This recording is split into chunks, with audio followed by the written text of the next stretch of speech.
আদনান স্যারের পারমিশন পাওয়া গেল। নোরা, সেজুতি আর অন্তরা স্কুটারে করে 20 মিনিটের মধ্যে অনেকের বাসায় পৌঁছালো। গিয়ে তারা দেখলো তন্নি, জবা, রেশমি, সাদিয়া সবাই এখানে আছে। অনেক স্যারের মা তাদের যত্ন করে খাওয়াচ্ছেন। নোরার মন খারাপ হলো, সে আর একটু আগে আসতে পারলো না। নোরাদের ড্রয়িং রুমে বসতে দেওয়া হলো। তন্নিরাও সেখানেই বসেছে। নোরা শুধু আশেপাশে অনেককে খুঁজছে, তার ছটপটানি কেউ ধরতে পারছে না। কিন্তু একজন বুঝে গেল। খুব সুন্দর দেখতে একটা আপু নোরাকে বলল, তোমার কি বসতে অসুবিধা হচ্ছে? নোরা হাসার চেষ্টা করে বলল, না, আমি ঠিক আছি। সেজুতি বলল, আসলে ও স্যারকে নিয়ে খুব টেনশনে আছে। অন্তরা মুখ টিপে হাসলো। নোরা কঠিন চোখে তাকালো। আপুটা হেসে বলল, তোমাদের স্যার সুস্থ আছে, চিন্তার কোনো কারণ নেই।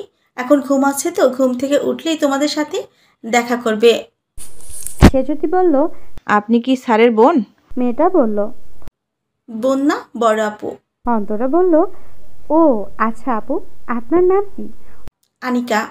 আনিকা ওদের সাথে অনেকক্ষণ গল্প করলো। গল্পের মাঝখানে অন্তরা নোরাকে কানে কানে বলল, দোস্ত, ওয়াশরুমে যাব। তো যা না। তুই আমার সাথে যাবি? এটা কি কোচিং এর ওয়াশরুম যে আমাকে যেতে হবে? তুই যা তো। অন্তরা উঠে চলে গেল। অনেকক্ষণ হয়ে যাবার পরেও অন্তরা আসছে না, তাই নোরা উঠে গেল অন্তরাকে খুঁজতে। অন্তরা বারান্দার দরজায় দাঁড়িয়ে ফুপিয়ে ফুপিয়ে কাঁদছিল। নোরা তাই দেখে এগিয়ে গেল। অন্ত, কি হয়েছে তোর? এভাবে কাঁদছিস কেন? অন্তরা কান্নার জন্য কথাই বলতে পারছে না, শুধু কেঁদেই চলেছে। অনেকবার জিজ্ঞেস করার পর অবশেষে কাঁপা কাঁপা গলায় বলল, নোরা দোস্ত, আমি এখানে আলভিকে দেখেছি। কি? আলভি এখানে কোথা থেকে আসবে? জানি না, আমি ওকে দেখেছি। ও তোকে দেখেছে? না, ও দেখেনি। আমি ওকে দেখে অন্যদিকে ঘুরে গিয়েছিলাম, তারপর ওখান থেকে চলে এসেছি, তাই দেখতে পাইনি। কিন্তু আমি এবার কি করব? আমার তো আবার সব এলোমেলো হয়ে যাচ্ছে। অন্ত, তুই মনে হয় ভুল দেখেছিস। আলভি এখানে কিভাবে আসবে? অন্তরা শব্দ করে বলল। আমি ঠিকই দেখেছি, ওইটা আলভিই ছিল। কাঁদতে কাঁদতে চোখ মুখ ফুলে উঠেছে অন্তরার।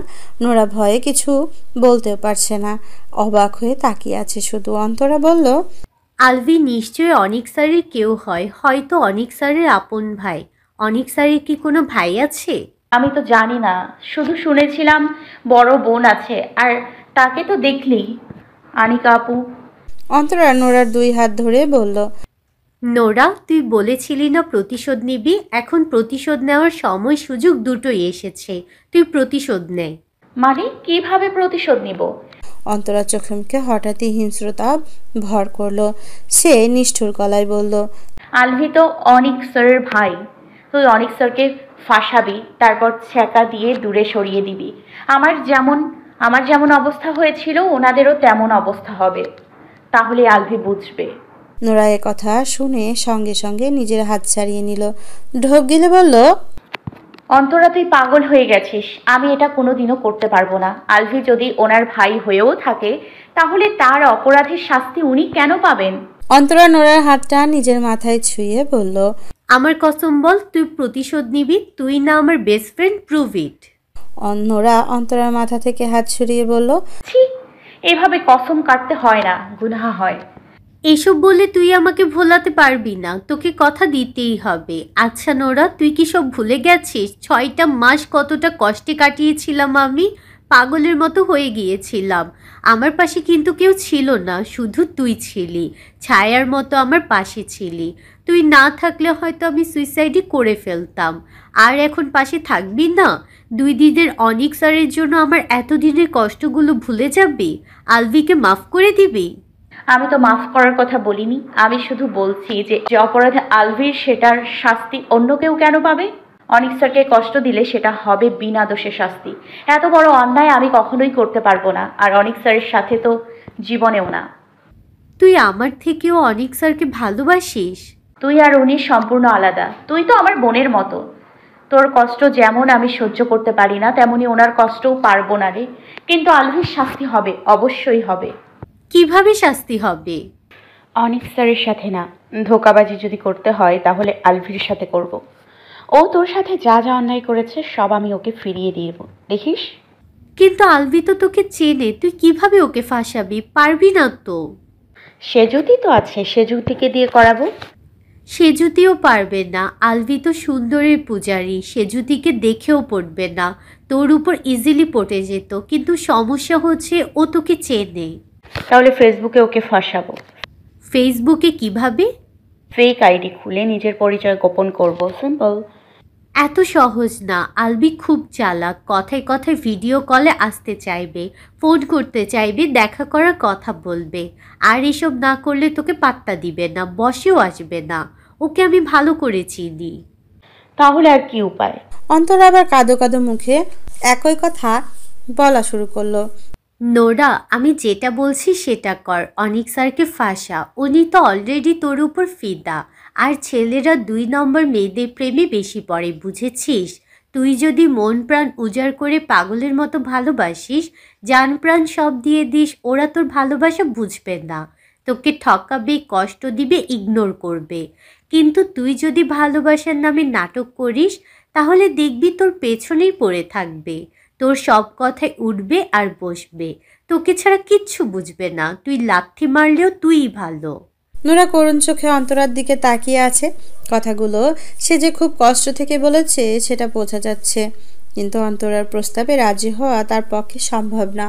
অন্তরা বলল, কি রে, পারবি না আমার জন্য? প্রতিশোধ আমি অবশ্যই নিব অন্ত, কিন্তু অনিক স্যারের ওপর না। তুই যদি আমাকে তোর জন্য জীবন দিতে বলিস সেটাও আমি পারবো, কিন্তু অনিক স্যারকে কষ্ট দিতে জীবনেও পারবো না, সরি। ওদের কথার মাঝখানে অনিকের ডাক শোনা গেল।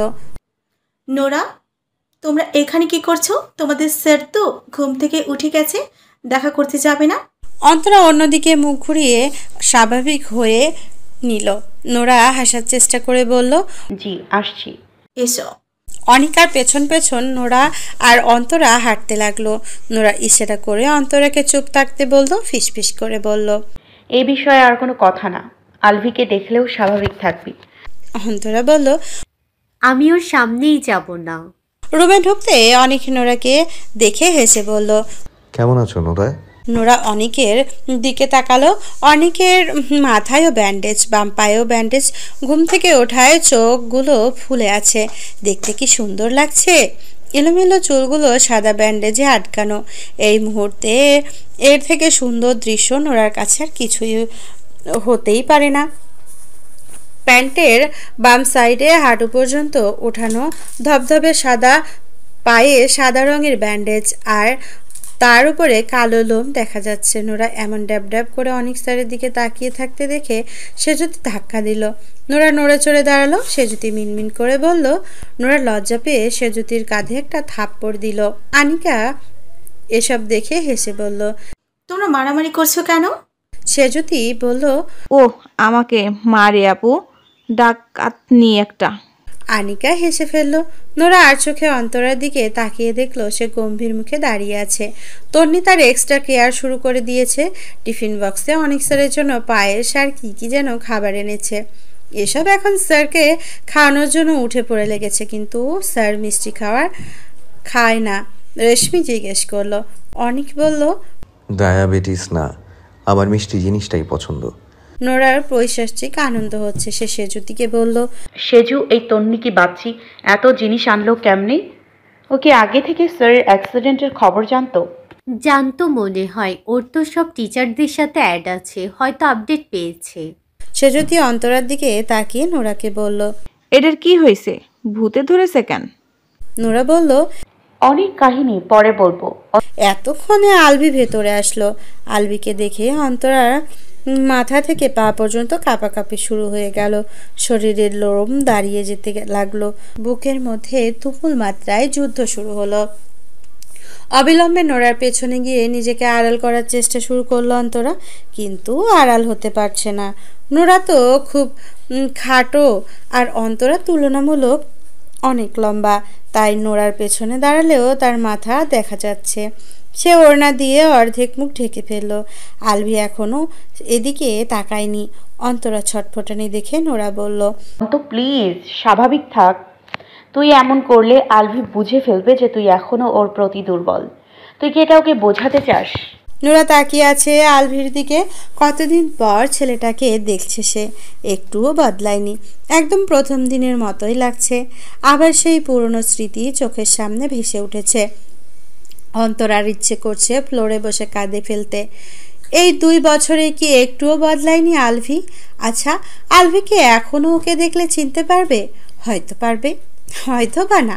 ইন্টার ফার্স্ট ইয়ারে থাকাকালীন অক্টোবর মাসের শেষ দিকে আলভির সাথে প্রথম দেখা হয়েছিল অন্তরার। সেই দিন ছিল শেষ দেখা, মানে তাদের জীবনে একবার দেখা হয়েছে, এখন দ্বিতীয়বার দেখা। অন্তরা নিজেকে সামলাতে পারছে না। পেছন থেকে অন্তরার কান্নার আওয়াজ শুনে নোরা আতঙ্কিত গলায় বলল, অন্ত প্লিজ কাঁদিস না, দোহাই লাগে তোর। সবাই অনেককে নিয়ে ব্যস্ত, তাই এইদিকে কেউ তাকাচ্ছে না, ওদের কথা কেউ শুনছে না। আলভি ওদের পিঠ দেখিয়ে অনেকের সাথে বসে গেল। অন্তরা এখন আর আলভির মুখটা দেখতে পারছে না। আলভি অনেকের কাঁধে হাত রেখে বলল, কি অবস্থা ভাই, এখন ঠিক আছো?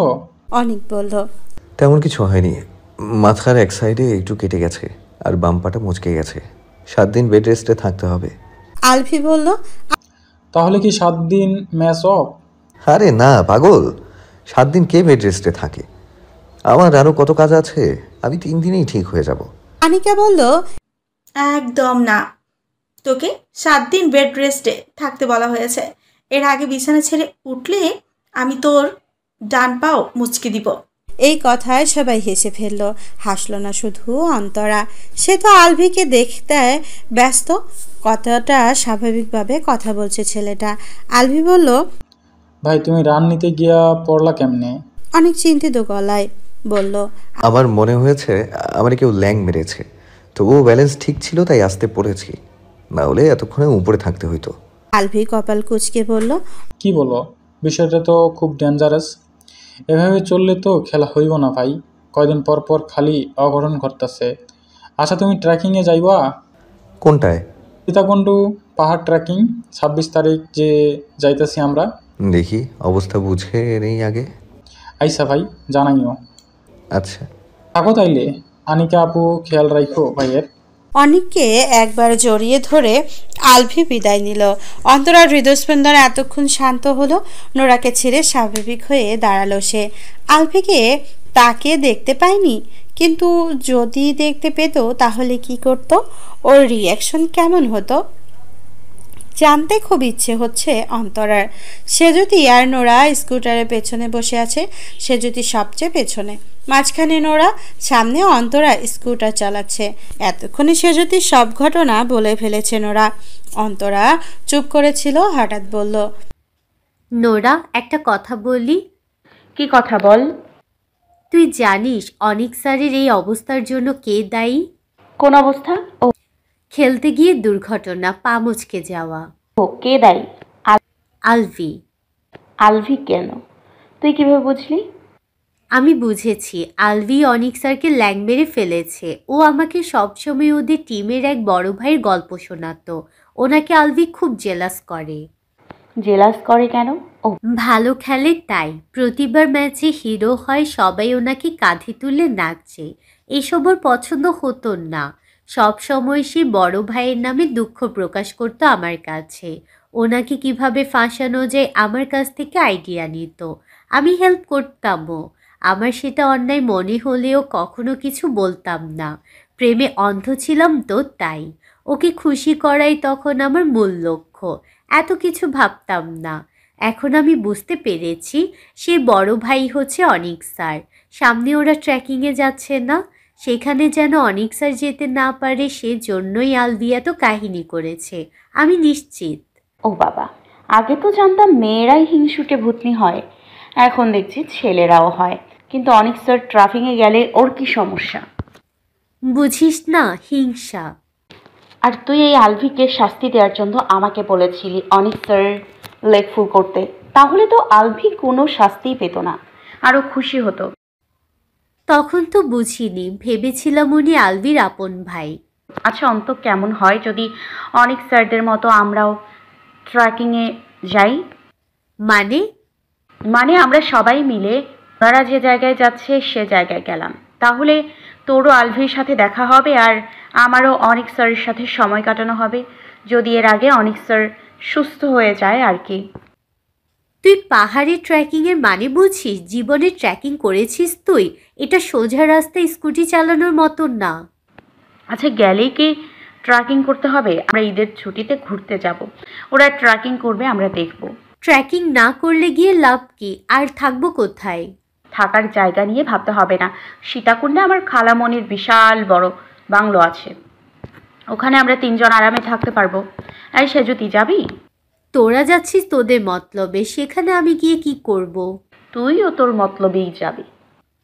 আমার কি মতলব? নোরা হেসে বলল। ঘোরাঘুরি। অন্তরা আর সেজতি হেসে উঠল। নোরা বলল, তাহলে ডান, আমরা 3 জন যাচ্ছি, ওকে? আর তোদের বাসায় ম্যানেজ করার দায়িত্ব আমার। অন্তরা আর সেজতি একসাথে বলল, ওকে। তারপর 3 জন হাত মিলালো। নোরা শব্দ করে বলল, তারপর হাত উঠিয়ে 3 জন একসাথে চিৎকার করলো। এ কি স্যার, আপনি ভাঙা পানিয়ে কোচিংয়ে এসেছেন কেন? আপনার পা ঠিক হয়েছে?